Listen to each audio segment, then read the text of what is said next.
हम लोग जो जीवन में धर्म के नाम पे कुछ कर रहे हैं या अपने जीवन को अच्छा करने के लिए जो कर रहे हैं, हमारे हिंदुस्तान में बहुत ज्यादा धर्म हो रहा है। जिस धर्म को ये पूजा पाठ और यात्राएं, तीर्थ स्थान, देवी देवता, रात्रि जागरण और कथाएं और यज्ञ और जो भी मेले और ये बहुत सारी जो चीजें हो रही है ना, ये काफी मात्रा में होती है हिंदुस्तान में। आप सब सहमत हैं? हर गली गली में, हर चौराहे पे कुछ न कुछ कार्यक्रम चलता रहता है। हम सब भी इन चीजों से बहुत गहरे से जुड़े हुए होंगे। हमारे आसपास भी बहुत कुछ चलता रहता है। दुनिया भर के तो यहाँ गुरुजी है, आश्रम है, मंदिर और मस्जिद और इनकी तो कोई शायद जितनी जनसंख्या नहीं है उससे ज्यादा ये मिल सकते हैं। गलत कह रहा हूं क्या? क्योंकि हर एक के घर में अलग अलग होता ही है और बाहर वाले अलग होते हैं और रोज बढ़ रहे हैं। ये आदमी नहीं बढ़ते उससे ज्यादा मंदिर मस्जिद बढ़ जाते हैं। कुछ लोगों का काम ही यही है, तो बोले हम बहुत समाज सेवी है, हम नया मंदिर बना रहे हैं, तो वो चंदे की वो छपा लेते रसीद बुक और घूमते फिरते हैं पूरी दुनिया में। बहुत महान आदमी, महान कार्य कर रहे हैं।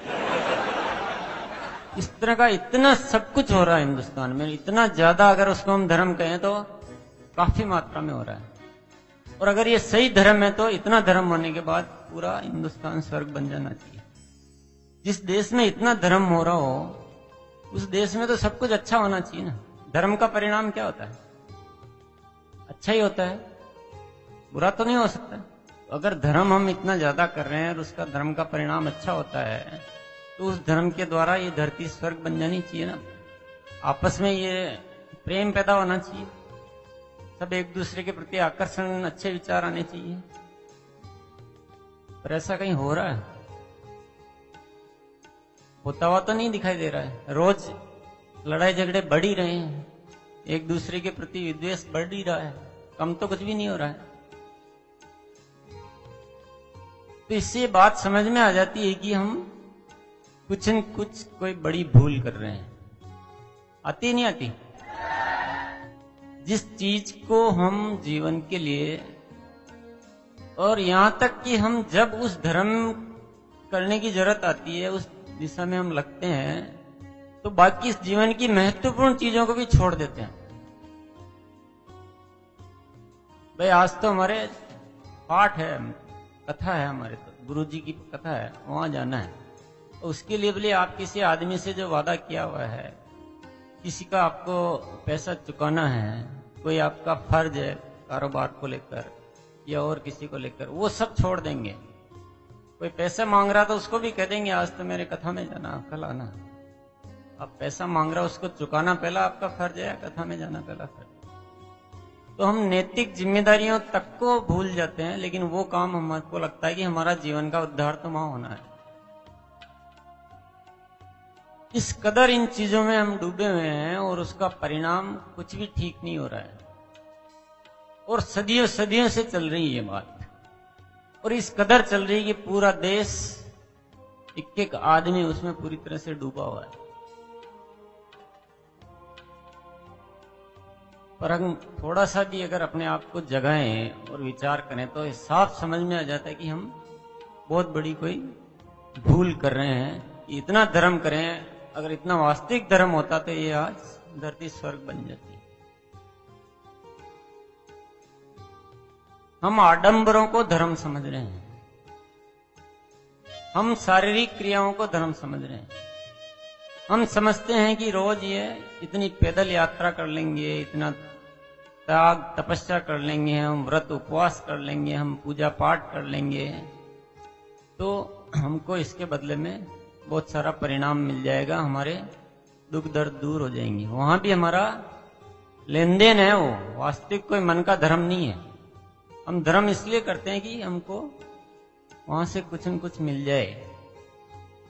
इस हाथ दे और इस हाथ ले, सौदेबाजी है। मन में झांक कर देखो आप कभी अपने निश्चल भाव से कि बस मेरा मन कर रहा है और इसलिए मैं ये कर रहा हूं, ऐसा होता है? पीछे हमेशा एक कैलकुलेशन चलती है कि मैं इतनी यात्रा करूंगा तो व्यापार धंधा ये चल जाएगा, बच्चा पास हो जाएगा, घर में जो बीमारियां हो दूर हो जाएगी, इसलिए ये सब काम करते हैं। ऐसे धर्म नहीं होता है। धर्म का मतलब समझना बहुत जरूरी है। जब तक उसका सही अर्थ नहीं समझेंगे, जब तक वो सही काम होगा नहीं। क्या होता है धर्म का मतलब? धर्म का मतलब होता है हमारे भीतर हमेशा अच्छे विचारों की उत्पत्ति होनी। बुरे विचार हमारे भीतर कभी आवे ही नहीं। हम अंदर से भी किसी का बुरा नहीं सोचते। जब अकेले बैठे हो, कोई नहीं सुन रहा हो, तब भी हम अच्छे ही अच्छे विचार हमारे भीतर आए तो हम धार्मिक है। ये धार्मिक होना मन की बात है, अंदर की या बाहर की बात? और हम बाहर को समझ रहे हैं कि हम कुछ कर रहे हैं, बड़े अपने आप को 30 मार का समझते हैं, कुछ ज्यादा। कोई जो पूजा पाठ कर लेता है वो अपने आप को ऐसा समझता है कि मैं अध्यात्म से बहुत जुड़ा हुआ हूं, मन में चाहे कुछ भी चल रहा हो। और इसकी वजह क्या है? ये ऐसा क्यों हो रहा है? क्योंकि हम एक बहुत बड़ी गलतफहमी पाले हुए हैं। हम धर्म को अलग समझते हैं और कर्म को अलग समझते हैं। हम जब कुछ करते हैं अलग से, मंदिर जाते हैं, पूजा करते हैं, मस्जिद जाते हैं, नमाज पढ़ते हैं, यात्रा करते हैं, मेले लगाते हैं, कथा करवाते हैं, तो हम उसको तो समझते हैं धर्म, ये हमारा धर्म है। और जब हम अपना व्यापार धंधा कारोबार करते हैं तो उसको क्या समझते हैं? ये कर्म है, इससे तो धर्म पूरा होगा नहीं, हमको धर्म करने के लिए अलग से कुछ न कुछ करना है। ऐसा एक गलत फहमी हमने पाल रखी है। और ये सबसे बड़ी गलत फहमी जो पूरी दुनिया बुरी तरह से पाली हुई है। जब तक हमारा हर कर्म धर्ममय नहीं होगा तब तक धर्म नहीं होगा। हम जो भी कार्य कर रहे हैं वो इतना धार्मिक, वो इतना अच्छा, उतना पवित्र तरीके से होना चाहिए, तब हम जाके धार्मिक बन पाएंगे।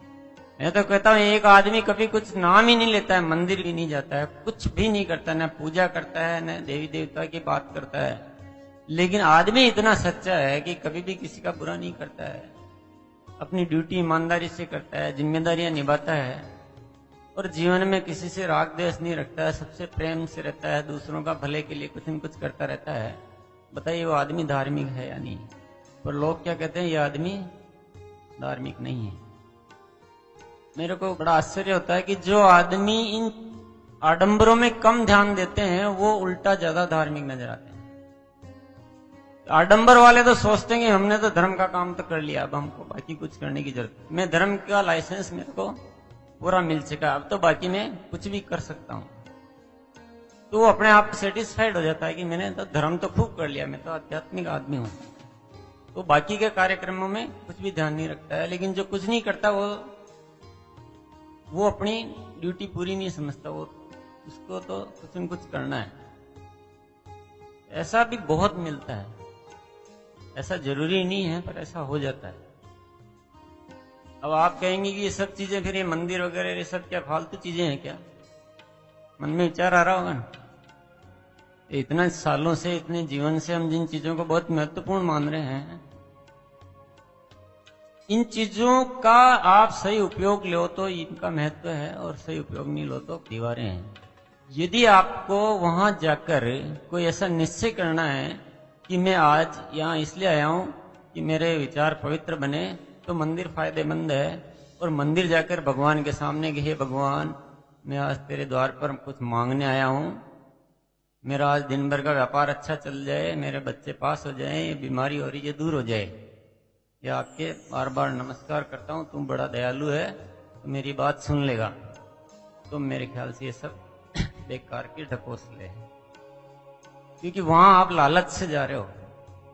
अपना कर्म करने की निश्चय करो, अपने को अच्छा बनाने की निश्चय करो। मंदिर एक ऐसा स्थान है जहां पवित्रता आती है, और वो पवित्रता आकर दिन भर मेरे जीवन में समाहित रह सकती है।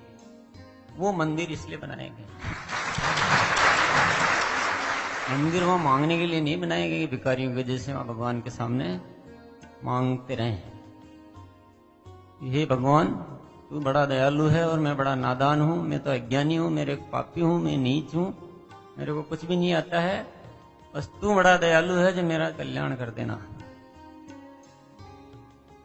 और मेरा ही कल्याण मत करना, मैं तेरी और पूजा करता हूँ, अर्चना करता हूँ, इस पूरे जगत का कल्याण कर देना, सब सुख शांति से भर देना इस जगत को।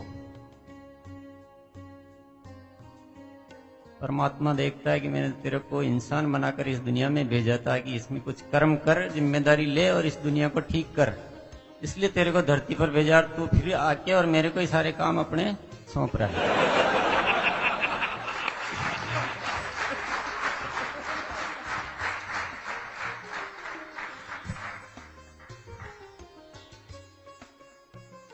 परमात्मा कहता है मैंने तो तेरे को सम्राट बनाकर इस धरती पे भेजा था। अगर भिखारी बनाना होता तो मैं तेरे को जानवर बनाता, इंसान नहीं बनाता। पर तू तो वहां जाकर भी भिखारी बन गया। मांगने की आदत तेरी छूटी नहीं। भगवान के द्वार पर जाकर भी हम मांगते हैं, ये बड़ी शर्म की बात है कि हे भगवान मुझे ये दे दे, हे भगवान मेरा ये कर दे। ये स्थान तो इसलिए बनाए गए हैं कि हम अपने आप को रोजाना पुनः स्मरण कर सकें कि नहीं कल भी कहीं कहीं मैं चूक गया था। अगर वो काम आप घर पे भी कर सकते हैं तो आपके लिए वो भी मंदिर है। उस स्थान का इतना महत्व नहीं है। मंदिर इसलिए है कि यहाँ अगर दिन भर अच्छे लोग जाएंगे, अच्छा काम होगा तो वहाँ वाइब्रेशंस बहुत अच्छी रह सकती है। लेकिन आजकल हम लोग ऐसा कुछ तिकड़मबाजियां कर रहे हैं कि वहां की वाइब्रेशंस भी सारी दूषित हो गई है। तो हर चीज परमात्मा ने देने में कुछ कमी नहीं रखी हुई है, हम उसका सही उपयोग नहीं कर पा रहे हैं। कुछ कमी नहीं है, हम खामखा रो रहे हैं कि जीवन में बहुत समस्याएं हैं, गरीबी है, कठिनाइयां हैं। है कहीं गरीबी? हमारे विचारों में गरीबी है और कहीं भी गरीबी नहीं है। और आप सोचते आज मेरे पास कुछ नहीं है, आज दुनिया सारी आपके पास मौजूद है। आप चाहो तो 6 महीने में, 1 साल में, 2 साल में अपनी जिंदगी को पूरा तब्दील कर सकते हो, लेकिन अपने कर्मों से होगा। भिखारी की जैसे मांगने से कुछ नहीं मिलेगा। भिखारी की जैसे हम मांगेंगे तो हमारी औलादें भी वही करेगी। तो ये इस तरह के विषयों को इस जीवन एक खोज में पूरी तरह से स्पष्ट किया गया है और इसमें ये बताया गया है कि जो भी है वो हम है। सब कुछ हमारे पास, सब कुछ मौजूद है, उसको पहचान नहीं पा रहे हैं। इस शक्ति को जगाने का प्रयास किया गया। आप ही इस जगत के रचयिता हो। एक आदमी के जब विचार अच्छे हो जाते हैं तो वो इस पूरी सृष्टि में पता नहीं क्या क्या कर देता है। इंसान वो का वही है, वही हाथ पैर पांव सब कुछ सेम। पर विचार अच्छे होते ही वो अकेला एक आदमी इस धरती के लिए पता नहीं क्या कर देता है। और जब विचार अच्छे नहीं हो पाते हैं, हम दुनिया की भीड़ में ऐसे खो गए कि हम अपने अस्तित्व को ही भूल गए। बहुत एक इंसान में बहुत शक्ति है और इंसान को इस तरह से बनाया गया। परमात्मा की इतनी कृपा है कि वो अपने अच्छे विचारों से इस पूरी दुनिया को आकर्षित कर सकता है। इस दुनिया को जैसे चाहे मोड़ सकता है और जैसे चाहे बना सकता है। बहुत ताकत है आप सब में, पर आपको प्योर बनाना पड़ेगा। पहले शुद्ध नहीं बनाएंगे, अपने महत्व को भूल जाएंगे। दुनिया में दूसरों को महत्व इतना ज्यादा दे दिया हमने और खुद को हम कमजोर समझते हैं। हमेशा यही सोचते रहते हैं। इसमें सबसे पहला चैप्टर है धारणाएं। धारणाएं कह दो, सिद्धांत कह दो। पूरी जिंदगी हमारी किस बेस पे चलती है? धारणाओं के बेस पे चलती है। और इसमें ये लिखा हुआ है कि धारणा बनाना, सिद्धांत बनाना ही गलत है। सही और सही सिद्धांत क्या और गलत सिद्धांत क्या है उसका मतलब ही नहीं है। सिद्धांत बनाना ही गलत है, सही है तब भी गलत है। वो सिद्धांतों पे जीवन नहीं चलता है। जीवन प्रतिदिन एक खोज है। आपको सब कुछ दिया है ना, अपनी सोच दी है, ये दिया है, इसको काम में क्यों नहीं लेते? अब मैंने कह दिया है कि हाउ टू डू बुक पढ़नी चाहिए। अब मैंने कह दिया लोग पढ़ रहे हैं, बार बार पढ़ रहे हैं, कुछ याद कुछ भी नहीं रहता, न उसके अकॉर्डिंग कुछ करते हैं। पढ़ते खूब है, ये रोज पढ़ता हूँ, रोज मीटिंग में जाता हूँ, कोई भी मीटिंग नहीं छोड़ता हूँ। तो जो मीटिंग में बताते हैं वो कुछ भी नहीं करते। तो धारणाओं का मतलब ये, इसमें ही कहा गया कि धारणाएं ऐसे नहीं बनानी कुछ भी कि इन्होंने कह दिया है। अपने सारे एनालिसिस के बाद, प्रयोग के बाद, ऊपर नीचे विचार के बाद फिर उस चीज को अपनाना है। धारणाएं तो गलत भी हो सकती है और सही भी हो सकती है, लेकिन सही धारणा भी बिना उस पे काम किए अपना विवेक को काम में लिए हुए बना लेंगे तो वो धारणा भी गलत है। चाहे आप पूरी दुनिया उसको कह रही कि अच्छा है, पूरी दुनिया कह रही है कि वो अच्छा है, फिर भी हो सकता है वो गलत हो। इस बात पे आपको आश्चर्य हो रहा होगा। पूरी दुनिया कहती है कि बड़ों से आशीर्वाद लेना चाहिए, आप भी मानते हैं लेना चाहिए, तो मैं कहता हूं ये गलत है बात। आशीर्वाद आप मांग ही रहो, बड़ों से मांगना ही हुआ ना कि आशीर्वाद दे दो मेरे को, तो मैं कहता हूं मांगना है ही गलत। बड़ों का सम्मान करना चाहिए। मैंने जो विश्लेषण किया है, बड़ों का सम्मान करना चाहिए और बड़ों को कुछ करके दिखाना चाहिए कि नहीं मैं आपको ये कुछ करके दिखाऊंगा। वो मेरे ख्याल से बड़ों का ज्यादा अच्छा सम्मान है और बड़ों को ज्यादा खुशी उसमें मिलेगी। रोज रोज जाके बोले आशीर्वाद दे दो मेरे को, फिर दूसरे दिन जाएंगे फिर आशीर्वाद दे दो, फिर 7वें दिन जाएंगे फिर आशीर्वाद दे दो, फिर 3 महीने बाद जाएंगे फिर बोलेंगे आशीर्वाद दे दो, बहुत कुछ कोशिश की लेकिन कुछ कर नहीं पाया हूं, अब आपका आशीर्वाद मिल जाए तो अब मैं शायद कुछ कर लूं। तो क्या खुश होगा बड़ा? बड़ों को दुखी करने के लिए उनसे आशीर्वाद मांग रहे हो आप। सिर्फ ये अपने माइंड को आप चालू करना शुरू कर दोगे नहीं तो सब कुछ आपको मिल जाएगा। हमने तो धारणाओं को पकड़ के अपने जीवन को बांध लिया, पूरी जकड़ लिया। है धारणाएं हमारे दिमाग पे बड़े बड़े तालों की जैसे लग गई है। अब आपको इतनी बड़ी बात का विरोध करोगे तो आपको बड़ा आश्चर्य होगा कि ये कोई बात गलत है, बड़ों का आशीर्वाद लेना चाहिए, तो पूरी दुनिया कहती है इसमें तो अच्छा ही है। पर मैं कहता हूं ये बात बिल्कुल गलत है। इसके पीछे हम स्वार्थी हैं पूरे कि मेरे को आशीर्वाद मिल जाए तो मेरा कुछ उद्धार हो जाएगा, और कुछ भी नहीं है आपका इंटेंशन इसमें है। बताइए, वहां सोचे कि कुछ नहीं मेरे को अब तो मैं खुद करके दिखाऊंगा, नहीं कर पाया ना पर मेरे कुछ गलती थी, वहां ये सोच नहीं होती शायद आशीर्वाद की कुछ कमी रह गई थी इसलिए नहीं हो पाया था, मैं आशीर्वाद और ले लेता। आपके अंदर की भावना को उस समय चेक करना, आप जब ऐसे कहते हो तो पूरा का पूरा उलटबासी हो रहा है काम, सब कुछ उल्टा पुल्टा हो रहा है हमारे साथ, और इसीलिए हम अपने अंदर की पावर को जगा नहीं पा रहे हैं। जब तक ये मांगने की आदत नहीं छूटेगी, जब तक अंदर का विकास हो ही नहीं पाएगा। और वो बहुत माइन्यूटली आपको बारीक बारीक चेक करना पड़ेगा। हर जगह हमारा इंटेंशन मांगने का रहता है, बस मिल जाएगा। आरसीएम में भी इस निगाह से मत आना कि आरसीएम तो चल रहा है तो हम भी जुड़ जाते तो हमको भी मिल जाएगा। कुछ नहीं होने वाला ऐसे, कहीं भी कोई पूरी दुनिया में कहीं भी चले जाओ ऐसा कुछ मिलने वाला नहीं है। और ऐसे इसलिए हमको ये जीवन मिला भी नहीं है। सबके लिए अच्छा सोचो और ऐसा कुछ कि दूसरों के लिए हम क्या कर सकते हैं, तब ये जीवन चलेगा। अपने लिए जीना भी कोई जीना है। और कम से कम आरसीएम एकेडमी के सभी स्टूडेंट से मैं कह देता हूं, आज के बाद कोई भी आपस में पांव छूने का सिस्टम बिल्कुल बंद कर दो। इसकी कोई आवश्यकता नहीं, कहीं भी इसका कोई उपयोग भी नहीं है। पांव छुइए आप घर में, बड़े बुजुर्ग है, क्योंकि वो हमारी कल्चर है। संस्कृति के विरोध में जाना भी कोई अच्छी बात नहीं है, उसमें तो आप बिल्कुल वैसे कहलाएंगे कि ये अभद्र आदमी है। तो वो भद्रता नहीं खोनी है। बड़े बुजुर्ग रिश्तेदार वो एक कल्चर है, उसको हम इस तरह से इग्नोर नहीं कर सकते हैं। बाकी हमको आपस में कोई पांव छूने की कोई जरूरत नहीं है। इससे कुछ अच्छा भी नहीं हो रहा है। ये गलत परिपाटी सी चल पड़ी, इसमें फिर हम चूक जाते हैं। कुछ लोगों का अहंकार बढ़ा देते हैं बिना मतलब का। तो ये धारणाएं वाली बात समझ में आ गई आपको? आप इस बुक को अब इस निगाह से और पढ़ते रहना। किताबों को भी काम में लेना आना बहुत जरूरी है। जब तक हम उसको अपने दिल में उतार के उस पर सोचेंगे नहीं, मंथन नहीं करेंगे, एक्सपेरिमेंट नहीं करेंगे, ऐसा नहीं बाहर जाके फिर हम ये वो कोई धारणाओं वाली बात करने लग जाए। अभी उठे थोड़ी देर बाद फिर वो कोई कहानी आ जाएगी, आप आशीर्वाद दे दो। हर चीज को एक बार विपरीत सोचकर आपको देखना है, इसके प्लस पॉइंट खुद को सोचने हैं। और मैं तो कहता हूं अगर कोई कुछ विशेष आपको करना है, विशेष बनना है, तो जो दुनिया करती है और आपको लगता है कि ये काम करना आवश्यक नहीं है, इसके बिना भी आराम से काम चल सकता है, तो वो काम करो ही मत। थोड़ा दुनिया के अलग ही चलो आप, जब तक कि बहुत जरूरी नहीं हो।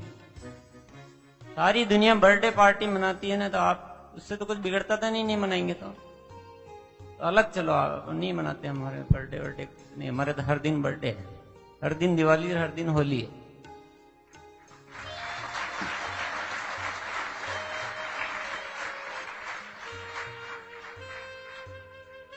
धारणाओं और सिद्धांतों के बारे में जो मैं बात कर रहा हूं, ये है अंदर की बात कर रहा हूं, विचारों की और भावों की बात कर रहा हूं। औपचारिक जीवन में तो सिद्धांत और धारणाएं चाहिए। आपको यहां से जयपुर जाना है तो जयपुर वाली बस में ही बैठना पड़ेगा। उसमें अपना वो नहीं देखे, मैं चित्तौड़ जाने वाली बस में बैठकर देखता हूँ, देख मैं दुनिया तो उधर चलती है ना, मैं अलग चलने की कोशिश। अब गुरु के नाम पर भी हमारे एक बहुत बड़ा ताला लग जाता है। बात लगभग यही है, किसी भी गुरु को आप सुनो, पढ़ो, जो भी करो, कोई मनाही नहीं है। हर गुरु को सुन सकते हो, आपको जितना समय हो और जितनी आपकी शक्ति हो, उसमें कोई दिक्कत नहीं है। कि उसकी बात का भी पहले विरोध करके देखो कि ऐसा क्यों करें, गुरुजी ने कहा पर ऐसा क्या जरूरत है, और अपने आप आपको समझ में आ जाएगा कि कौन सी बात ठीक है और कौन सी बात गलत है, कौन सी कितने % करने की जरूरत है, या उससे भी ज्यादा करना चाहिए। गुरुजी ने तो इतना ही बताया था, मेरे को इससे भी और ज्यादा करना चाहिए। वहां से तो इशारा मिला आपको, बाकी सब कुछ अपने को करना है। तो आप एक क्रिएटर बनोगे। अभी तक क्या आप सिर्फ फॉलोअर हो, और फॉलोअर बनने से काम चलता नहीं है, आपको क्रिएटर बनना पड़ेगा। खुद से कुछ पैदा करना पड़ेगा। ये दिमाग में से भ्रांति निकाल दो कि गुरुजी ने ये कहा है और वो नहीं करेंगे तो हमको पाप लगेगा या गुरुजी नाराज हो जाएंगे। ऐसे नाराज होने वाले गुरुजी के पास जाना ही बंद कर दो। तो जो बातें अच्छी लगती है वो हमको अपनानी है, जो अच्छी नहीं लगती वो नहीं अपनानी है। और जो गुरुजी आपको डराते हैं, ये करो तो ये फल मिल जाएगा और ये नहीं करोगे तो पाप लग जाएगा, ये फल और पाप ये केवल डराने के तरीके हैं। या तो क्या लालच बता देते हैं कि यहाँ इतना दान करोगे या ये करोगे या ये कथाएं करोगे तो आपके जीवन के सारे दुख मिट जाएंगे, ये हो जाएगा वो हो जाएगा। ये क्या हुआ? लालच। और या फिर ये नहीं करोगे तो इतना पाप लग जाएगा, आपके साथ बुरा हो जाएगा। ये क्या हुआ? डर। और ये दोनों ही चीजें हमारे जीवन में बहुत खतरनाक वायरस है। अगर हम बहुत अपने दिमाग से हर चीज अच्छा करते हैं, अच्छा सोचते हैं, दुनिया के लिए अच्छा करते हैं, अच्छे विचार रखते हैं, प्रेम से रहते हैं, किसी का जिंदगी में बुरा नहीं सोचते हैं, तो आपका कोई बिगाड़ सकता है कुछ? आप लाखों लोगों की दुआएं लेकर अगर जीते हैं तो कौन सा डर फिर आपको, किस बात का डर है? किसके कहने से आप डर जाते हो? जब आप किसी का बुरा करते ही नहीं हो तो क्या केवल गुरुजी ने ये कह दिया कि ऐसा नहीं करोगे तो आपको पाप लगेगा, आपके नक्षत्र खराब है, ये ग्रह ठीक हो जाएंगे? गुरुजी के हाथ में ग्रह नक्षत्र ठीक करना, खुद के तो ठीक कर लो पहले, तो दुनिया को ठीक करने में लगे। मैं किसी भी चीज की निंदा नहीं कर रहा हूँ, समझ रहे ना आप? मैं सिर्फ ये बता रहा हूँ कि हर चीज को काम में कैसे लेना है। गुरुजी है तो अच्छा है, जाएंगे कुछ न कुछ सुनने को मिलेगा, कुछ तो ज्ञान मिल ही जाएगा, कुछ तो नई बात मिल ही जाएगी अगर हमको आता है तो। और हमको जो लेना हो तो नहीं लेते हैं, और जो नहीं लेना हो ले आएंगे तो प्रॉब्लम खड़ी हो जाएगी। धर्म बनाम संप्रदाय, ये बहुत इंपॉर्टेंट टॉपिक है। कि हम कहते हैं हमारा ये धर्म है, हम वैष्णव धर्म, और हम जैन धर्म, और हम मुस्लिम धर्म, और हम ईसाई धर्म, और हम पता नहीं ऐसा बोलते हैं हम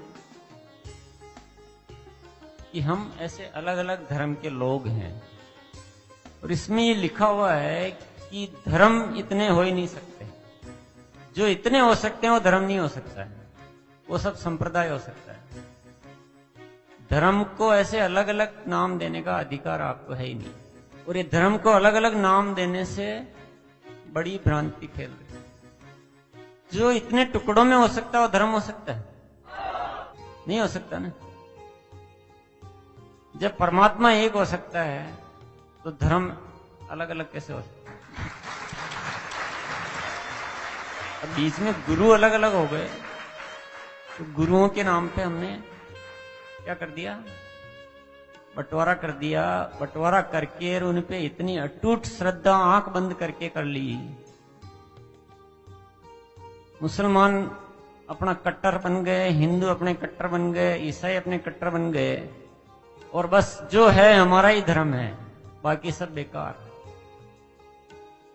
तो ये धर्म को अलग अलग समझने से क्या हुआ, कट्टरता आ गई, और कट्टरता आने से लोगों को उकसाना आसान हो गया। ये बस धर्म तो हमारा ही है, बाकी सब पाखंड है, तो उनको खत्म करो और पूरा इस धर्म को धरती पर फैलाओ, दूसरों को सबको खत्म कर दो। ये कहानी बनते बनते आज ऐसा एक जहर घुल गया हमारे जीवन में कि हम आपस में लड़ाने के लिए सबसे अच्छा तरीका क्या हो गया, धर्म के नाम पे। ये धर्म के नाम अलग अलग रखते हुए इस लड़ाई को खत्म करने की कोशिश करते रहेंगे जब तक कुछ भी नहीं हो सकता। इनको संप्रदाय रहने दें और धर्म को केवल हम एक ही शब्द रखें कि मानव धर्म, तो ये लड़ाई झगड़े खत्म होंगे। यदि व्यवस्था ही चलती रहेगी। सबसे बड़ी समस्या है कि जो लड़ाने की एजुकेशन देते हैं उनको हम क्या बोलते हैं, ये तो हमारे इस धर्म के महान संत है, संत पुरुष। पूरे हिंदुस्तान में ये इनकी सभाएं होती है, इनके बहुत अनुयायी हैं, उनको इतना ऊंचा स्थान दे देते हैं और उनकी बातों को इस कदर मानने लग जाते हैं कि वो लड़ाने और उकसाने में, हमको अंदर ही अंदर पता ही नहीं चलता हम क्या कर रहे हैं। अपने धर्म के लिए हम जान भी दे सकते हैं। आप जान क्या दे सकते हो, आप सबसे बड़ा पाप कर रहे हो। इस किताब में जो बहुत सारी चीजें लिखी हुई है जो मैं बता रहा हूं, इसमें आप ये दुनिया भर की चिंताएं मत पाल लेना आप कि अब मैं कैसे करूंगा, इतनी बड़ी दुनिया का सब कुछ ठीक कैसे करूंगा, या सब जाके बाहर जाके और सब इसके विरोध में या कुछ काम करने लग जाओ। आप इस झंझट में मत पड़ जाना कहीं भी। आपको सिर्फ अपना रवैया ठीक रखना है, बस अपने विचारों को ठीक करना है। अपने को ये धर्म भीरू या धर्म कट्टरता इसमें नहीं पड़ना है। अपने को उनके कहने से कभी लड़ना झगड़ना नहीं है। अपने को ठीक होना, बस खुद को, दुनिया को ठीक करने में ज्यादा उग्र मत हो जाना। प्रयास अंदर ही अंदर करते रहना है, जैसे अपन कर रहे हैं अभी। अपन ये प्रयास कर रहे हैं ना अंदर ही अंदर से ताकत, अर्चन बिजनेस द्वारा एक परिवार बना रहे हैं, जीवन एक खोज के द्वारा दुनिया में बात पहुंचा रहे हैं, अपने साथियों को बैठकर एजुकेशन दे रहे हैं। ऐसा नहीं कि अपन कहीं चौराहे पे जाके और सारी अपन सबको उकसाने लग जाएं और फिर इस चिंता में भी पड़ जाएं कि बहुत कोशिश कर रहे हैं, कुछ हो ही नहीं रहा है। अगर हम एक एक खुद ठीक हो जाएंगे तो पूरी दुनिया।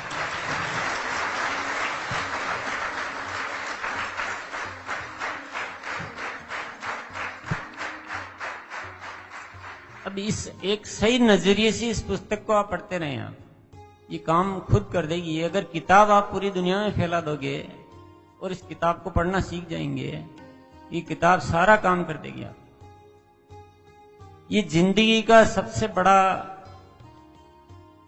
जो खजाना है या जो एक नजरिया होना चाहिए वो सारा इसमें पूरा स्पष्ट किया गया है। ये जो ताले लगे हुए हैं बहुत भारी भारी ताले हमारे ऊपर है, क्योंकि बिल्कुल जो चल रहा है और उससे एकदम बहुत बड़ी भूल हम कर रहे हैं। बिल्कुल सोच को अलग दिशा में हम ले जा रहे हैं और इसमें जो कहा गया वो बिल्कुल एकदम विपरीत दिशा है। तो ये थोड़ा भारी मामला है। जल्दी से किसी की हिम्मत ही नहीं होती भी ऐसे डिसीजन लेने की, नहीं होती है ना। एकदम से आप पुरानी चीजों को छोड़ नहीं पाओगे, इसको अपना नहीं पाओगे। पर ये धीरे धीरे करने का काम नहीं है। जब ताले बहुत भारी हो जाते हैं और जंग आ जाता है तो चाबियों से भी नहीं खुलते। उनको तो एक बार गंभीर चोट देकर तोड़ डालो, एक बार पक्का निर्णय कर लो, खुद के लिए कर लो। ये अब इन बातों को ठीक से समझना है, अपनाना है और मेरे अपने अस्तित्व को जिंदा करना है। हमने क्या अपना अस्तित्व को खो दिया पूरी तरह से। हम समझते हैं हम तो कुछ है ही नहीं, जो भी है हमको कहीं से मिल जाए तो हमारा जीवन चलेगा।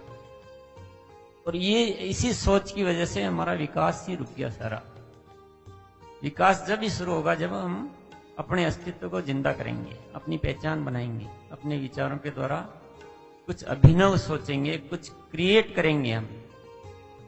हर इंसान को अपना क्रिएटर बनना पड़ेगा। और ये भी मत मान लेना कि मैं जो सिखा रहा हूं उससे आपका कुछ काम हो जाएगा,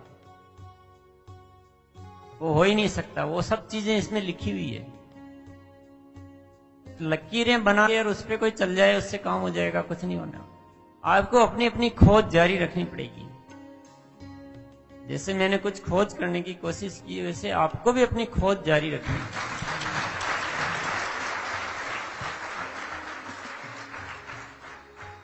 आपके विचार है, एक बार उनमें से ये धारणाएं हटाओ तो सही, आपके विचार जैसे ही चालू होंगे सब कुछ निकलेगा, सब उपजेगा। और दुनिया से थोड़ा अलग चलने की कोशिश करो, जहां चल सकते हैं, जहां कुछ भी नहीं बिगड़ता है, आराम से वो अलग चलने का रास्ता अपनाया जा सकता है, वहां अलग चलने की कोशिश करो। हम दुनिया के साथ चलने के चक्कर में गलत चीजों की इतनी कॉपी करते रहते हैं, इतनी कॉपी करते रहते हैं कि कुछ ठीक हो ही नहीं पाता है। सारी दुनिया दिवाली पे पटाखे छोड़ते हैं तो किसी को कितना भी समझाओ उसको पता नहीं, उसका दिमाग चलता ही नहीं है। अरे छोड़ रहे हैं जिनको छोड़ने दो ना, अपन नहीं छोड़ेंगे तो काम चल जाएगा ना अपना।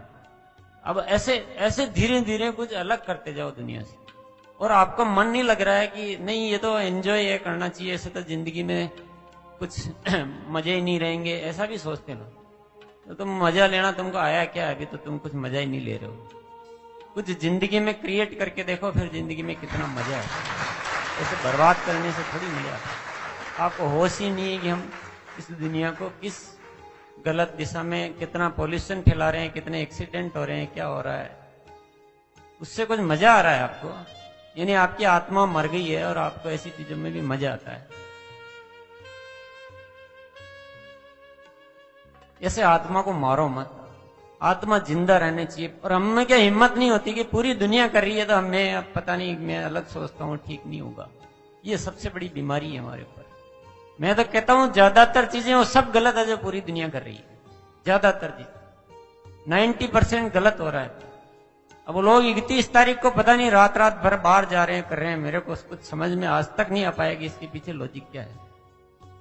पुराना साल को विदाई दे दी, नया साल आ रहा है और बड़ा सेलिब्रेट कर रहे हैं, जैसे कोई पिछले साल में बहुत कोई अच्छा पुण्य कर लिया हो, उसका सेलिब्रेशन मना रहे हैं। करने के लिए जीवन में बहुत कुछ है, कुछ क्रिएट करो, कुछ अच्छा सोचो, उस दिन बैठ के कुछ अच्छा प्लान बनाओ कि नहीं इस साल 10 लोगों का मेरे को अब जीवन सुधारना है, मैं 20 लोगों को टेक्निकल अचीवर पे कैसे पहुंचा सकता हूँ, उसके लिए प्लानिंग करता हूँ। ये नया साल आ रहा है, 2009 आया था, इस 2009 को विशेष बनाना है। इसमें अभी RCM बिजनेस को ऊंचाई पर ले जाना है, और जो भी लोग सफल नहीं हो रहा उनको सफलता के मुकाम पर, ऊंचाइयों पर ले जाना। ये तो कोई नए साल की कुछ बात है। इसमें आनंद नहीं आता है क्या? इसमें मजा नहीं आता है ऐसा सोचने में? तो मजा लेना आना चाहिए ना। मजा पता नहीं किन चीजों में ले रहे हैं हम, बर्बादी में मजा ले रहे हैं। तो दुनिया को करने दो ना, दुनिया कर रही है तो आप भी उसमें चले गए। ये कौन सी बात हो गई? भीड़ मत बनो आप। ये कोई भेड़ों की भीड़ नहीं है जिधर सारी भेड़े जा रही उधर ही हमको ही जाना है। ये भीड़ है ना, हमको बर्बाद करके रख देगी। हमको अपनी पहचान बनानी है। हमको ऐसा कुछ बनना है कि लाख हजार करोड़ आदमी भी खड़े हो तो आपका चेहरा अलग नजर आए, आपका प्रकाश अलग जगमगाए।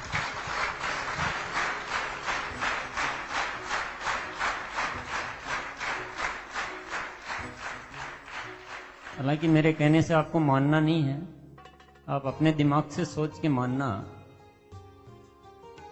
पर मैं जो कर चुका हूं कि जिंदगी का सब कुछ जो भी चाहिए आप, मेरी जिंदगी का चाहे सेलिब्रेशन हो, चाहे परिवार हो, चाहे धर्म हो, चाहे कर्म हो, चाहे खोज हो, सब कुछ RCM में है।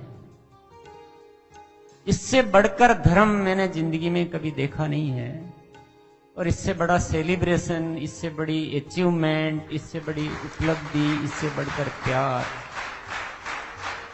सब कुछ है इसमें। मेरे को तो इससे अलग की कहीं कोई जरूरत ही नहीं है। मेरे को कोई कहता है कि आज आपने क्या किया, बर्थडे पे क्या किया, 31 दिसंबर को क्या किया, दिवाली पे क्या किया, होली पे क्या किया,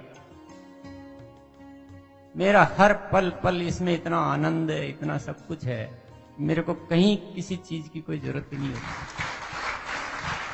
आप भी अपने दिमाग से सोचना और सब कुछ आरसीएम आरसीएम आरसीएम। जो आपको गीत सुनाया था कि हम हो गए तेरे आरसीएम, हर सोच में हर बात में बसता हमारे आरसीएम।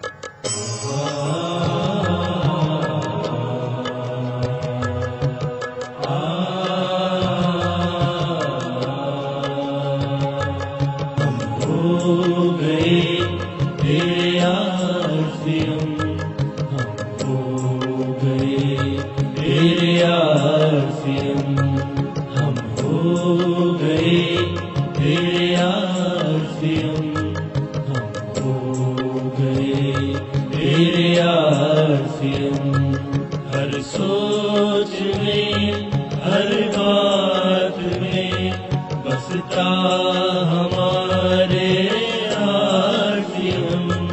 हर सोच में हर बात में बसता हमारे आरसीएम। हम हो गए तेरे आरसीएम, तेरे आरसीएम।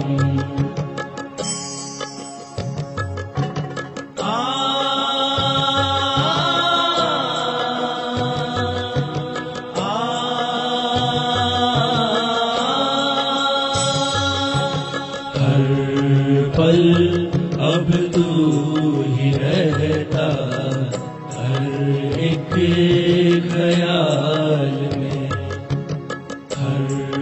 पल अब तू ही रहता, हर एक ख्याल में। जिंदगी गुजरेगी अब ये तेरे संग हर हाल में। हर ख्वाब जीवन का सरेगा साथ तेरे आरसीएम। हर ख्वाब जीवन का सरेगा साथ तेरे आरसीएम। हम हो गए तेरे आरसीएम, हम हो गए तेरे आरसीएम।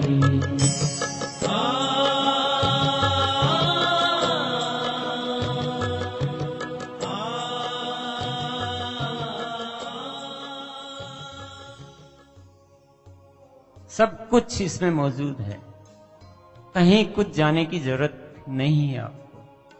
आपके लिए सब कुछ है। आपको कुछ क्रिएट करना है, इसमें जितना चाहे क्रिएट करो। आपको सेवा करनी है, आप जितने लोगों की सेवा करो। आपको सम्मान चाहिए, जितना चाहे सम्मान लो। अच्छा बनने से मिलता है सम्मान, मांगने से तो नहीं मिलता है। देश भर में परिवार चाहिए, वो सब कुछ मिलता है। आपको अच्छे कपड़े पहनने, वो इसमें मिलते हैं। आपको बंगला चाहिए, गाड़ी चाहिए, पैसे चाहिए, सिक्योरिटी चाहिए। जो आरसीएम में नहीं है उनको हो सकता है 20 जगह जाना पड़ेगा, उनको भटकना पड़ेगा। उनको आनंद के लिए अलग जाना पड़ेगा, धर्म के लिए अलग जाना पड़ेगा, परिवार के लिए अलग जाना पड़ेगा, सिक्योरिटी के लिए अलग जाना पड़ेगा। आरसीएम में सब कुछ मौजूद है।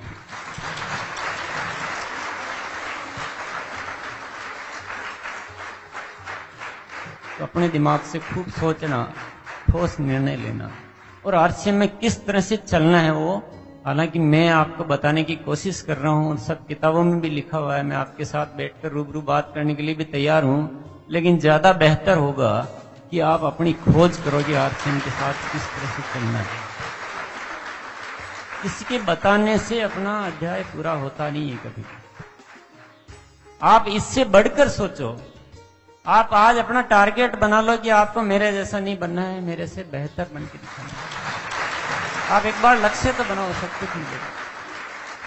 और मिलेगा जब आप थोड़ा दुनिया की भीड़ से अलग चलने की हिम्मत पैदा करोगे। अपने आत्मबल, हमारी आत्मा में बल बहुत है यदि हम उसको काम में लेना सीख जाएं। और वो आत्मा का जो बल है वो छिपा हुआ है दो चीजों के पीछे, एक है डर और एक है लालच।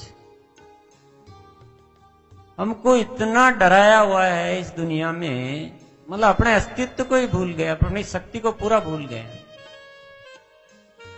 ये करोगे तो वो हो जाएगा, वो करोगे तो वो हो जाएगा, ये नहीं करोगे तो वो हो जाएगा।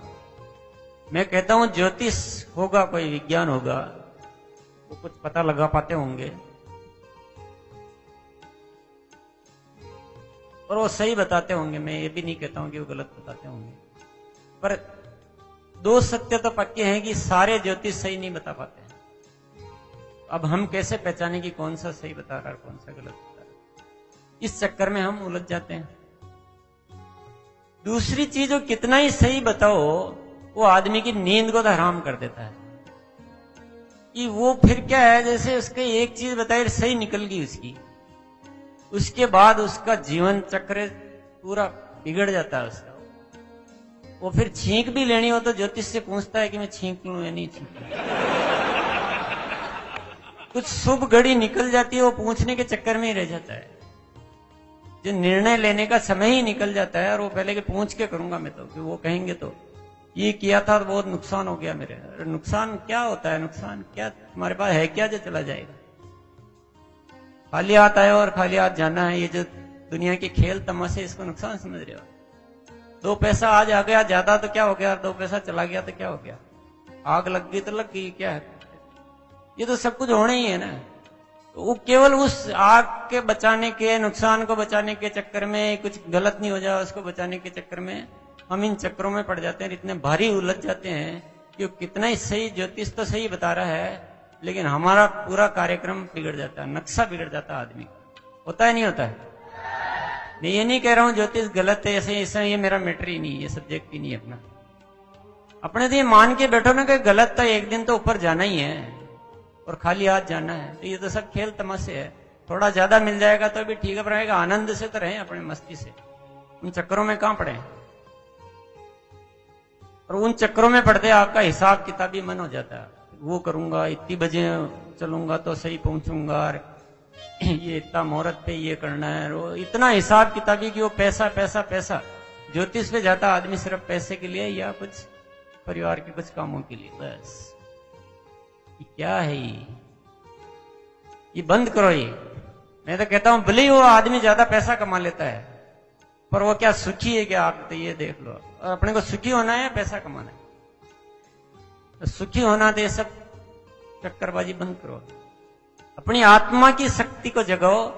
और आपको अगर ये नहीं आता तो मैं आपको एक बहुत बड़ा ज्योतिष बताता हूं। मैं भी ज्योतिषी हूं, तो मैं जो बताऊंगा बिल्कुल पक्का है, मेरी ज्योतिष को कोई प्रूव नहीं कर सकता है। कि यदि आपकी आत्मा में शक्ति है, आप हमेशा न्यूट्रल रहते हो, और आपका जो आभा मंडल होता है, हर इंसान के ऊपर एक आभा मंडल होता है, वो ऐसे नहीं दिखाई देता है। आजकल की वैज्ञानिक ऐसी चीजें आ गई जिससे आप उसको देख भी सकते हो। अगर लाख लोगों की दुआएं आप पर असर कर रही है और आपकी सोच में इतनी पवित्रता है कि आपका ओरा, इसको ओरा बोलते हैं इंग्लिश में और हिंदी में आभा मंडल बोलते हैं, अगर ये पवित्र है, प्योर है, तो कोई भी ग्रह नक्षत्र आपके ऊपर कुछ भी असर नहीं कर सकते हैं। कोई भी गलत शक्तियां आपका कुछ भी नहीं बिगाड़ सकती है।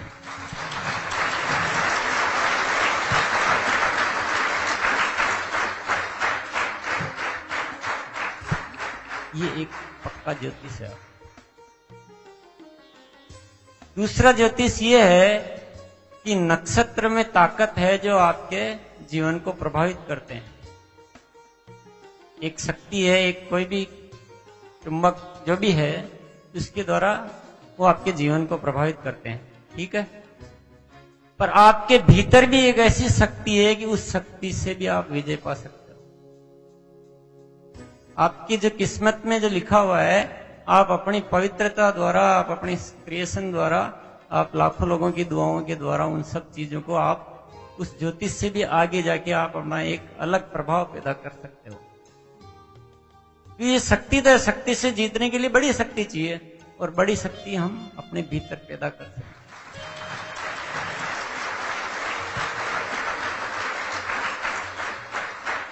और तीसरी बात यह है कि डर डर के जीने से कुछ मिल जाए वो सब बेकार है, और निडर होकर जिए, मस्ती से जिए, और थोड़ा बहुत कुछ चला भी जाए तो वो जीवन ज्यादा आनंददायक है।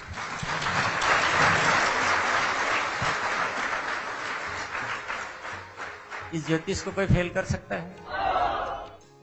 अब कौन से ज्योतिष के पास जाना आपको? मेरा ज्योतिष नहीं है, तो मैं बोल रहा हूं, लेकिन मैं जब बोलता हूं इसका मतलब अपने भीतर। तो ये है आत्मा का बल। एक सब्जेक्ट है इसमें कर्म फल, कि इस जीवन में ये करेंगे तो अगले जीवन में वो मिलेगा। अब कोई ये नहीं कहता है कि इस जन्म में ये कराओगे तो इस जन्म में ये मिलेगा, अगले जन्म में मिलेगा। बहुत लंबा कथा है। अपने तो आरसीएम करोगे, इसी जन्म में सब कुछ मिलेगा।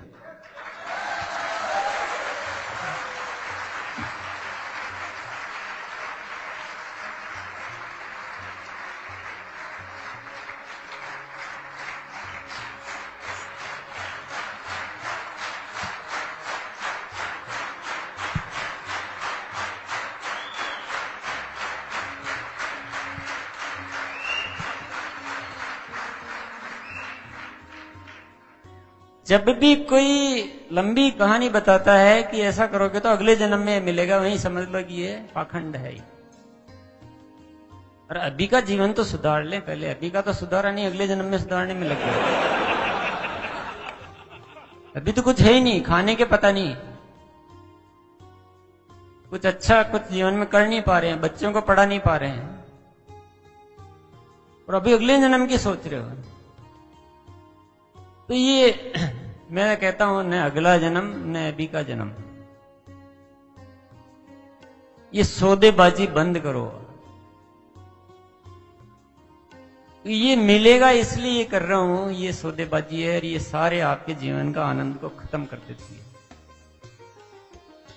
आपके जीवन में अपने आप कुछ विचार, ऐसी इच्छाएं पैदा होनी चाहिए कि नहीं, मेरे को ये अच्छा लगता है इसलिए मैं कर रहा हूं, इसमें आनंद आता है तो इसलिए कर रहा हूं, तब उसका आनंद मिलेगा। मैं आरसीएम बिजनेस इसलिए नहीं कर रहा हूं कि आरसीएम बिजनेस करूंगा तो मेरे को अगले जन्म में स्वर्ग मिलेगा या अभी ये मिलेगा। मेरे को तो इसमें आनंद आता है इसलिए मैं कर रहा हूं। मेरे को तो परमात्मा ने ये इतनी शक्ति, इतनी सोच, ये सब कुछ दिया है, और मेरे को एक ही बात सोचती कि इतना जो परमात्मा ने दिल खोल के दिया है कि जब चाहो जो चीज पैदा करने की ताकत दे दी है, तो इसको मेरे को साथ में लेकर नहीं जाना है, इसको उपयोग में यहां लेकर जाना है, इसलिए मैं करता हूं। इसलिए नहीं कि ये मिल जाएगा, ये हो जाएगा। वो करने में मजा है, नहीं तो हिसाब किताब लगाने लग जाऊं कि इतने लोगों का भी ट्रेनिंग दे रहा हूं, इतना मेरा 2 दिन बिगड़ गया, इसकी बजाय तो ये करते तो बहुत कुछ कर लेते। ऐसे हिसाब किताब लगा रहे। इसमें मेरे को आनंद आ रहा है, मेरे को इसमें आनंद है कि मैं एक आम आदमी को ऊपर उठाकर खास इंसान बना सकूं, ये मेरे आनंद है। मैं इसलिए कोई कर्म फल के चक्कर में मत पड़ो कि ये बस इतना करेंगे तो ये पड़ेगा। अच्छा लग के जीवन में मजा आएगा, और बिना इस हिसाब किताब के करोगे तो बहुत तो अच्छा होगा। रोज कुछ नया नया होगा, अपने लिए ज्यादा ये चक्करबाजी में नहीं पड़ोगे, ज्यादा चिंता भी नहीं रहेगी आपको, क्योंकि आपको फिर आप मस्ती से करोगे। तो हुआ तो बहुत अच्छा है, और नहीं हुआ तो भी मजे। अपन ने तो कोई कमी नहीं रखी, तो उसका भी एक आनंद है। और जब आनंद से करते तो कार्य की क्षमता कई गुना बढ़ जाती है, तो कई गुना बढ़ जाती तो अपने आप कार्य अच्छे तरीके से। और जब हिसाब किताब जैसे ही बंद होता है ना, तो अपने आप बहुत अच्छे अच्छे विचार आपको परमात्मा आपको अपने आप भेजता है। आप एक बार सोच के तो देखो, सिर्फ ये जैसे ही विचारों में ये लाना शुरू करो आप कि आनंद के लिए करना है, बस अब अपने को तो मजे लेना है, बाकी की जिंदगी आनंद लेना है और मजे लेना है, और ये दुनिया का प्यार प्राप्त करना है, तो जितने ज्यादा लोगों का अच्छा कर सको उतना करो। फिर आप जो अभी आपको लगता नहीं कि मेरे को कुछ नहीं आता है या इतना नहीं आता, वो सब कुछ आने लग जाएगा। ये विचार और इस पे काम करना शुरू करोगे तो आपकी कैपेबिलिटी कई गुना हो जाएगा, आप सोच ही नहीं सकते, वो सब कुछ मिल जाएगा। ये है कर्म फल वाली बात। इसके बाद एक चैप्टर इसमें स्वर्ग। स्वर्ग में भी वही बात है कि जब मरोगे तो स्वर्ग या नरक मिलेगा आपको, क्योंकि अभी के स्वर्ग का रास्ता किसी के पास नहीं है, तो अभी के स्वर्ग की कोई बात ही नहीं करता है। आप बताइए मरने के बाद क्या होगा? वापस कोई जन्म ही मिलेगा ना, अपन वापस इंसान बन के धरती पे आ जाएंगे? नहीं आएंगे? पता नहीं है। मरने के बाद मान लो अपन मान लेते हैं कि इंसान बन के वापिस आएंगे, तो वापस कहानी तो एक ही शुरू होगी ना। फिर उस समय भी यही कहेंगे कि मरने के बाद स्वर्ग मिलेगा।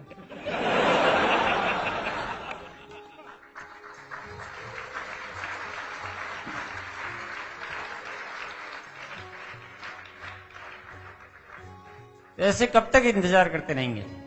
स्वर्ग हमको चाहिए तो स्वर्ग बनाना पड़ेगा। ये केवल ये मांगते रहे स्वर्ग मिल जाए अगले दिन। और स्वर्ग बनाना है तो अभी से बनाना शुरू कर देना चाहिए।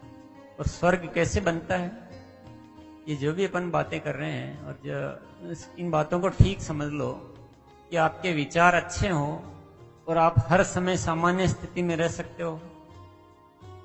सुख और दुख से ज्यादा आपका कोई नाता नहीं होता है। हर समय आनंदमय रहना, कि कुछ ये जीवन का खेल है, ये नाटक है।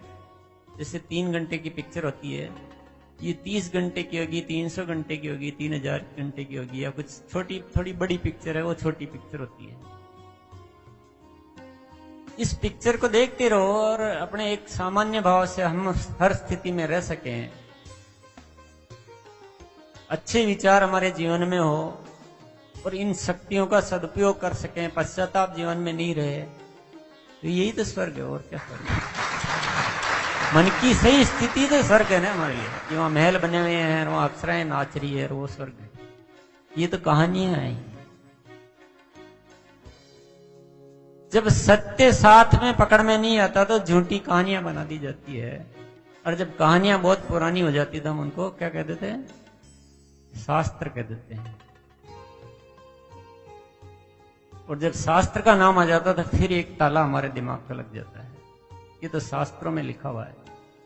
आज आप लिख के एक किताब छोड़ जाओ, 1001 साल बाद उसको भी शास्त्र कहा जाएगा। तो स्वर्ग हमको यही बनाना है। और अब तक हमारे पास जरिया नहीं था, लेकिन अब हमारे पास जरिया आ गया है। अब तो चूकना नहीं है। और नेक्स्ट टॉपिक हम लेंगे जीवन का स्वभाव। जीवन के स्वभाव को समझना बहुत जरूरी है कि हम क्या स्वभाव के विपरीत काम करते रहते हैं, तो वो ये जितनी भी समस्याएं खड़ी होती है इसलिए होती है। जिस तरह से पानी का स्वभाव होता है शीतल रहना, उसको गर्म करोगे तब भी वापस छोड़ते ही वो शीतल हो जाएगा। और आप उसको गर्म ही गर्म करते रहोगे तो वो उसके साथ आप कुछ गलत कर रहे हो, पानी के साथ खिलवाड़ कर रहे हो, धीरे धीरे वो खत्म हो जाएगा वो पानी। उसी तरह से जीवन का स्वभाव आनंदमय रहना है। और ये चीज हमको हमेशा ध्यान में रखनी है। खुश रहना, आनंद से रहना, खुद भी रहना और दूसरों को भी रखना।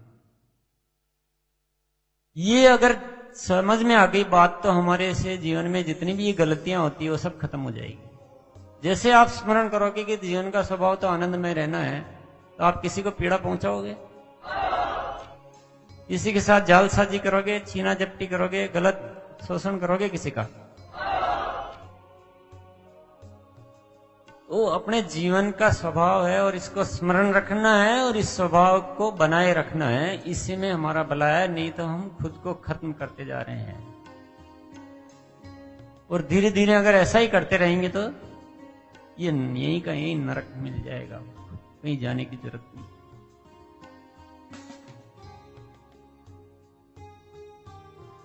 ये हमारे से क्रोध आना, किसी के साथ गलत कर लेना, किसी को धोखा दे देना, किसी का लाभ छीन लेना, किसी का शोषण कर लेना, ये सब इसलिए होता है कि हम अपने स्वभाव को भूल जाते हैं। ये हमारे स्वभाव में नहीं है, ये स्वभाव के विपरीत चीजें हैं। और ये कोई आनंद देती नहीं, ये चीजें किसी को भी देती है। हम जो पैसे को इतना महत्व कि उसको किसी भी तरह से हासिल करना कि उससे हमको आनंद मिलेगा, पैसा मैं हासिल कर लूं तो पैसा ही आनंद का वजह है। और पैसे को कैसे भी अच्छे तरीके से नहीं हो पा रहा तो कैसे भी हासिल कर लूं ताकि मैं अपने आनंद को प्राप्त कर सकूं, ये एक बहुत बड़ी भूल है। उससे कुछ आनंद मिलना नहीं है, मिल सकता है। असली स्वभाव को याद रखो, असली आनंद को पहचान लो, तो अपने आप वो सारी गलतियां ठीक हो जाएगी, आज से वो हो ही नहीं पाएगी। और आज आपको बहुत सारी चीजें अपने आप में बदलनी है, बहुत कुछ बड़ा बदलाव लाना है। मैंने पहले ही कह दिया कि ये हथौड़ी की चोट से इन सारे तालों को तोड़ डालो। धीरे धीरे करने की कोशिश मत करना, फेल हो जाओगे। कुछ निश्चय कर लो कि नहीं, आज से मेरे को पूरी तरह से बदलना है। ये निश्चय सबसे बड़ी जरूरत है।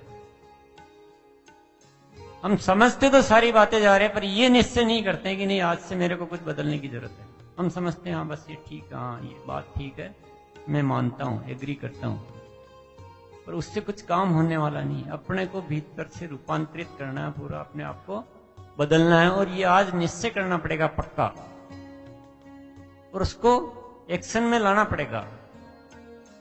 ये इतना आसान काम नहीं है, ये हमने कभी किया ही नहीं है। ये हर किसी के साथ बहुत बड़ा भारी भरकम कृत्य है कि हम अपने आप को बदलने के लिए तैयार नहीं कर पाते हैं, कुछ निश्चय नहीं कर पाते हैं। एक एक कदम पे ध्यान रखते हुए अपने आप को बदलने का निश्चय करना पड़ेगा, सब चीजें ठीक हो जाएगी, ये स्वर्ग बन जाएगा।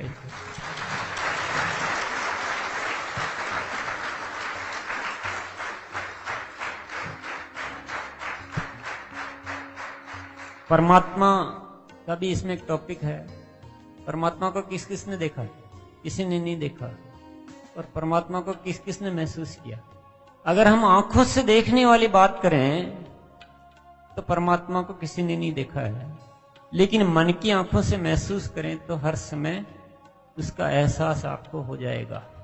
और वही प्रयास हमको करना चाहिए। हम मन की आंखों से महसूस करने का प्रयास तो बिल्कुल नहीं करते हैं, और इन आंखों से देखने का प्रयास करते रहते हैं विभिन्न रूपों में। इस आपकी इस जिज्ञासा का लोग फायदा उठाते हैं, तरह तरह से परमात्मा दिखाने की कोशिश करते हैं आपको। और ये जब गलत बात होती है तो उसका सारा परिणाम गलत ही होता है। जब आप हर किसी को परमात्मा समझ के और उसकी बात मानने लग जाते हो, और जब परमात्मा के रूप में किसी की बात आप सुनते हो तो आप उसका विरोध कर नहीं पाते हो, फिर आपसे सारी गलत एक्टिविटीज हो जाती है।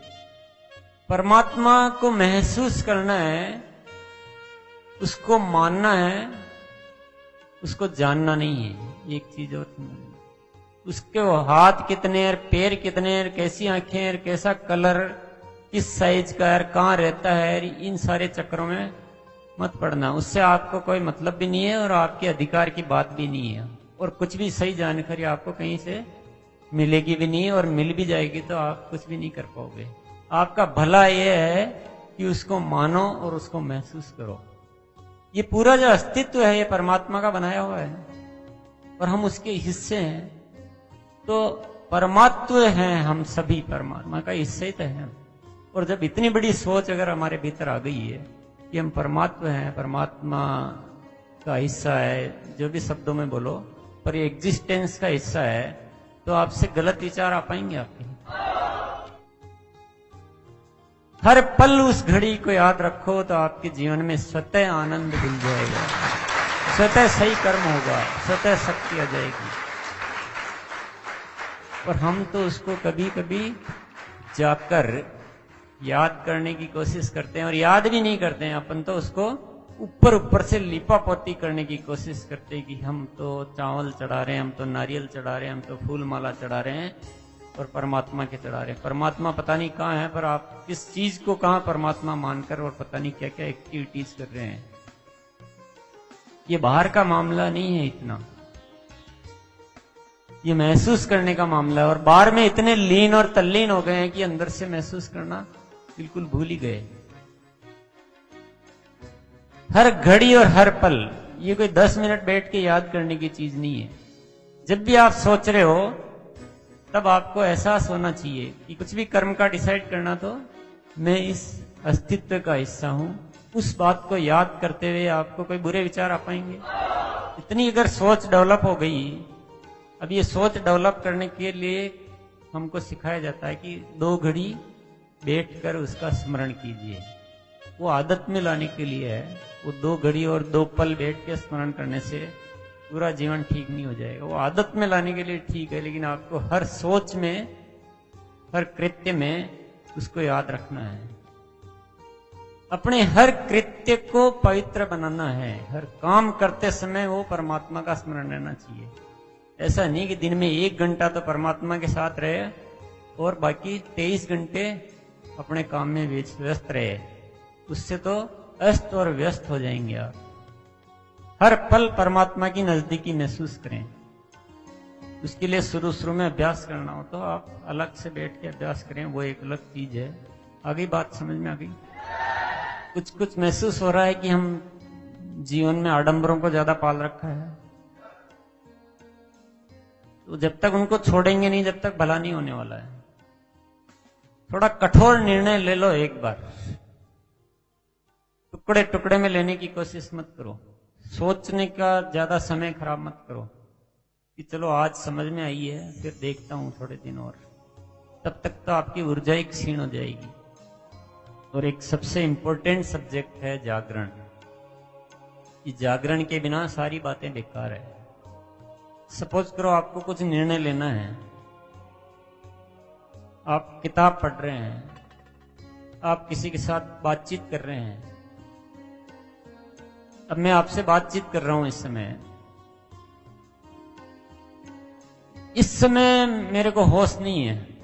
मैं अपने पता नहीं किस दशा में आपसे बातचीत करता रहता हूं, और बातचीत खत्म होने के बाद मैं अलग से बैठ के और फिर ध्यान करता हूं, अपने आप को होश में लाता हूं, फिर उसको याद करता हूं कि हाँ मैंने बात करते समय ये बोला था, या तो बहुत गलत बोल दिया था, ऐसा तो मेरे को बोलना ही नहीं चाहिए था।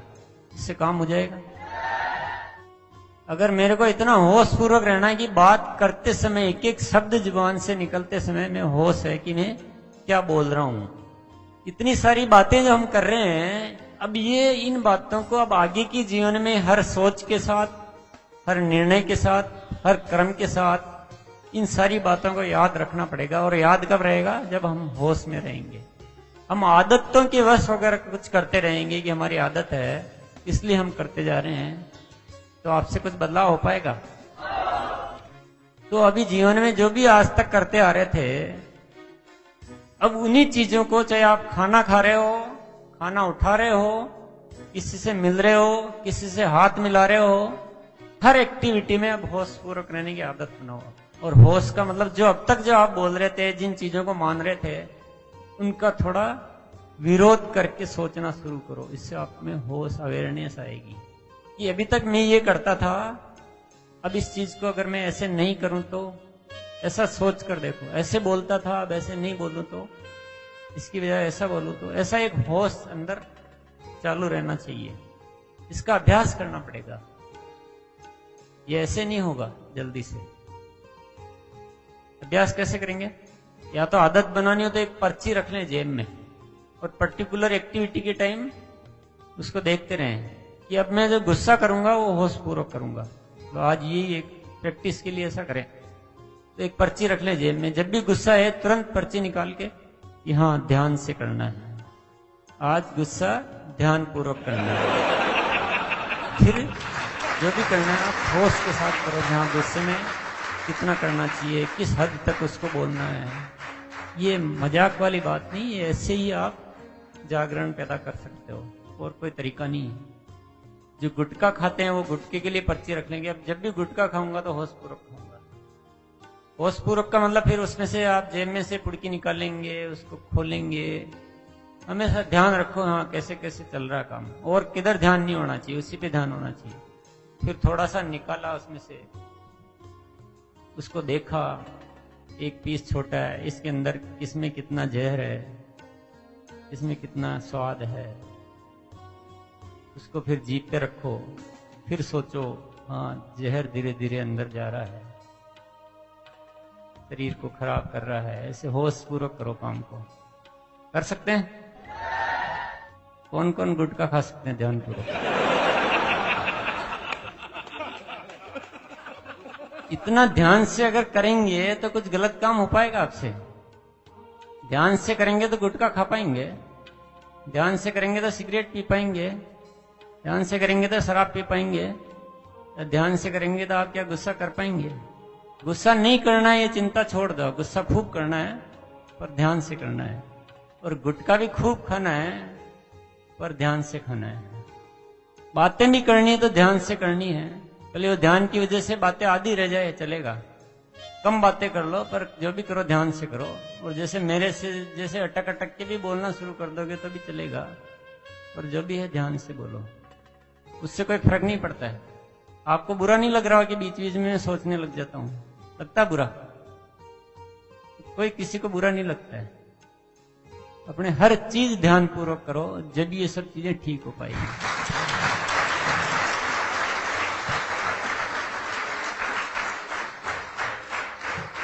इस किताब को आप लगातार पढ़ते रहें और इस तरह से पढ़ते रहें कि इसको काम में लेना है, इसका मास्टर नहीं बनना है, इसका पूरा उपयोग करना है। इसके बारे में आप चर्चा करने लायक, इसको एक्सप्लेन करने लायक बन जाएं, इसकी तारीफ करने लायक बन जाएं। प्रैक्टिकली आपके जीवन में दिखनी भी चाहिए कि नहीं, ये किताब पढ़ने से आपके भीतर अंतर आया है। और थोड़ा इंतजार कर लेना, एक ही दिन में सब कुछ आ जाए ऐसा भी जरूरी नहीं है, पर ये किताब इसमें सब कुछ शामिल है। जो भी आपको अभी बताया वो भी मैंने सारा का सारा इसी में से ही बोला है। कभी कभी वो बात अलग है कि रूबरू बातें करना ज्यादा प्रभावशाली हो जाता है, पर रूबरू बातें करना एक बार किया जा सकता है और किताब आपके साथ जीवन भर रह सकती है। तो इसका जो आज बातें हुई है उसको अब आप इस नजरिए से, इस तबीयत से पढ़ते रहना और अपनाते रहना। अपना आरसीएम का उद्देश्य केवल आपको पैसे वाला बनाना नहीं है, आपको सुखी बनाना है, आनंदमय बनाना है। जो पहला सेशन चला था जो 2 घंटे में जो फीलिंग्स हमारे अंदर आई, एक कमिटमेंट का भाव आया, अब लगा कि सब कुछ बहुत बढ़िया हो रहा है, किसी चीज की परवाह नहीं है। जो आनंद का जो महसूस करना चाहिए हमें, जो हमारा असली स्वरूप है, लगा कि हम उस ओर बढ़ रहे हैं, अब सब कुछ अच्छा होगा। लेकिन ये चीज कंटिन्यू बरकरार नहीं रह पाता सर। इसके लिए जो हमको करना पड़ेगा, एक तो जागरण पे काफी काम करना पड़ेगा, ये अभ्यास करना पड़ेगा। हम चीजों को केवल समझ लें उससे काम नहीं चलता है। समझने से तो कुछ हुआ ही नहीं, अभी तो 1% हुआ, 99% तो काम बाकी है। और हमको इस चीज को लाना पड़ेगा कि ये जो जागरण का मैंने बताया था उसका अभ्यास आप किसी भी तरीके से करते रहें। आप तो खाना भी खा रहे हैं तो उसमें निश्चय करके कि आज मैं होश के साथ खाऊंगा। धीरे धीरे आदतें बनाएं तो इससे जागरण आएगा, और जागरण आएगा तो ये सब चीजें लगातार रह पाएगी। दूसरा, सुबह का समय का आपको सदुपयोग करना पड़ेगा।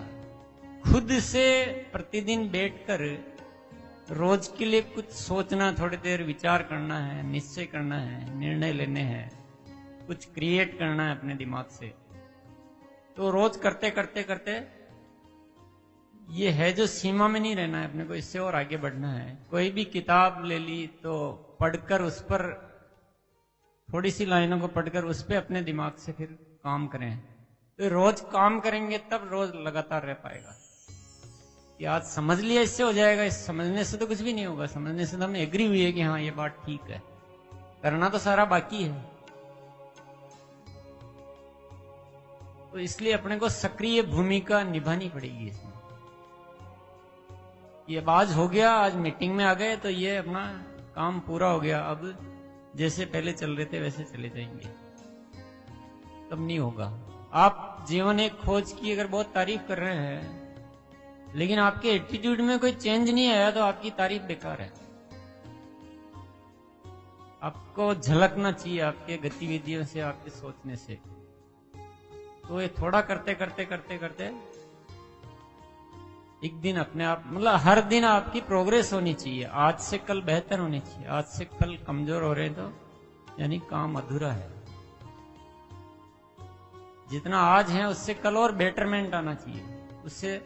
और जब भी आपको कुछ लगे, एनर्जी चाहिए, तो आप सुबह के समय कोई संगीत को ध्यान से सुन लिया, कोई किताब को ध्यान से पढ़ लिया, कुछ अपने मन में बैठ के कुछ विचार कर लिया, अच्छी प्लानिंग दिन भर के लिए अपने लिए निश्चय कर लिया कि आज मेरे को ऐसे रहना है और ऐसे सोचना है, मेंटेन रह पाएगी नहीं रह पाएगी?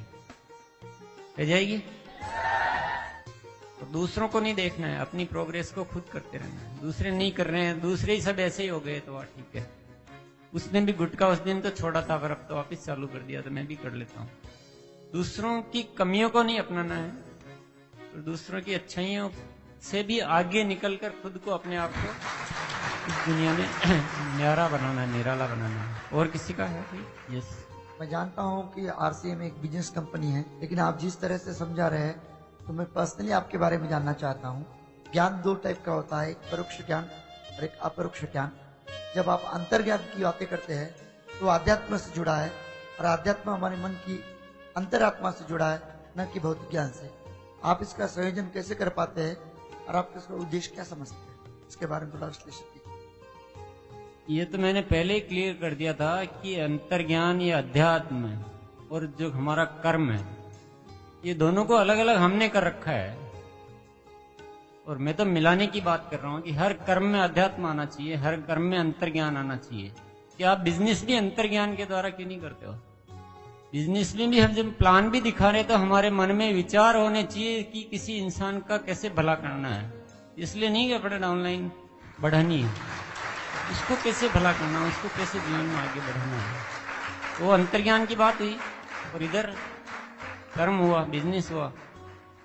तो दोनों का मिश्रण करना पड़ेगा। और अंतर्ज्ञान बढ़ाना है या अध्यात्म बढ़ाना है या जीवन का आध्यात्मिक विकास करना है, तो उसके लिए कर्म भी साथ में चाहिए। अगर मैं आपको ये केवल उपदेश देता रहूं और आत्मा और परमात्मा की बातें करता रहूं और जीवन कैसे चलाना है इसकी पूर्ति नहीं करेंगे तो काम पूरा हो पाएगा? जब तक पेट नहीं भरेगा, जब तक अध्यात्म की बात आएगी दिमाग में। अच्छा, आपको मैं अध्यात्म को सिखा दूं, लेकिन जीवन जीने का कोई तरीका नहीं है।